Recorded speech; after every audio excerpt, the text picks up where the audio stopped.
right, let's just get the miserable stuff out of the way. Let's bring in FiOS 1 News meteorologist Jeff Denoyers, who's not miserable but has nothing good with all those bad colors behind him. How bad is it going to be, Jeff? You know, another winter storm that impacts the area that brings a variety of weather. We've seen it so many times. You know, one of these days I like to come on when it's going to be like 65 and sunny and you have me on the show, because it seems like every time I'm on, we're talking about some kind of winter event, and we have another one for tonight and tomorrow. Winter storm warnings are now in place for the entire area. Anytime you see that pink on there, you know that you're going to be talking about a warning. If it was purple, it would be an advisory. I think we're going to get into that warning criteria. The reason why?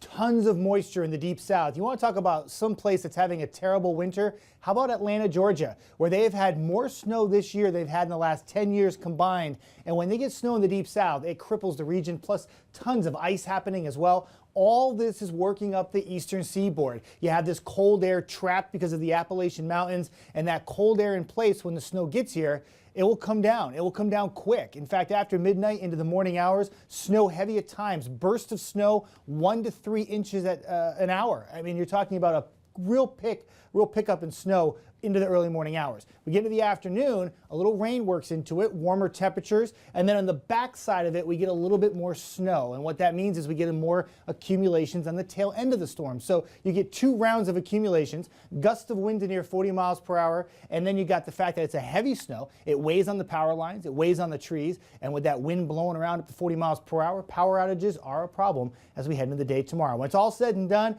a good chunk of the region getting 8 to 12 inches, some areas maybe even more than a foot, 4 to 8 inches for much of central and portions of northern portions of the Jersey Shore into Nassau County, and then 2 to 4 eastern Long Island, 2 to 4 Ocean County. And again, tough driving tomorrow. Many local officials wondering where they're going to get the salt and sand to keep the roads clear, because this is just another storm impacting the area this winter. Hey, Jeff, any chance we get a break and it turns to more rain than it looks like in the middle of the day?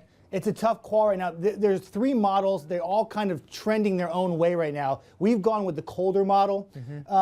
I think you could take the rainfall in the afternoon only. I just don't see it not getting cold again. You know, I think that the warm air gives way back to the cold air that second time around, and it just turns back to snow too quick. We don't get that long period of rain, and that's what we would need to keep snow accumulations down. The odds it'll be 80 and sunny. I could work on that. All right.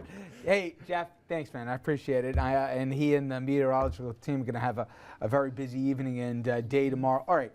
There's a math equation to this. I'm not talking degrees. It's how much they're laying out. Every municipality, counties here to pay for this stuff. We've already got almost 60 inches of snow compared to 17 at the same time in the last year.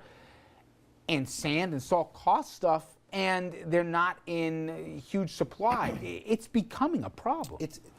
I was thinking about this today. One of the easiest ways that you at home can tell how your town, how your municipality, how your county is doing financially, look out the window. And if you see this stuff tomorrow on the streets and you see blacktop, your town, your municipality, your county is doing pretty well financially. But there are plenty of towns where they're only going to make 1 or 2 passes on the side streets, where they're not going to have enough people. They don't have enough salt. They don't have enough sand. I mean, this is worst case scenario type stuff for city planners. We're hearing that, Dom, from mayors, which are saying, hey, I'm telling you now, we're going to get the guys out maybe once and then maybe a second time when the 2 towns over, they can be running them half a dozen times during the day. It comes down to the green stuff. Remember, the mayor of the largest city, New York City, had to request some salt from Governor Cuomo, who delivered for the city of New York. So if the city of New York needs to borrow borrow salt or get salt, imagine what a lot of the smaller municipalities are going to be going through. And this is where, like, you hear governors of both states, New York and New Jersey, saying, oh, we've got surpluses coming. Really? Because there may be, on paper, a surplus, but if that's not equating to money that gets down to your municipalities, which means that they can buy salt and buy sand and be ready for this kind of thing, then it's really only on paper. And the other problem they're saying is, you look down the seaboard right now, you got people in North Carolina and the problems they're having, Georgia, places that usually don't have this. It's so spread out. But the big thing is, let's just hope for no outages tomorrow. That's going to be the big problem. Okay, when we come back, a lot to get into, including El Capitan, Derek Jeter, saying this next year will be his final one. We'll talk about that and a bunch of other issues making news.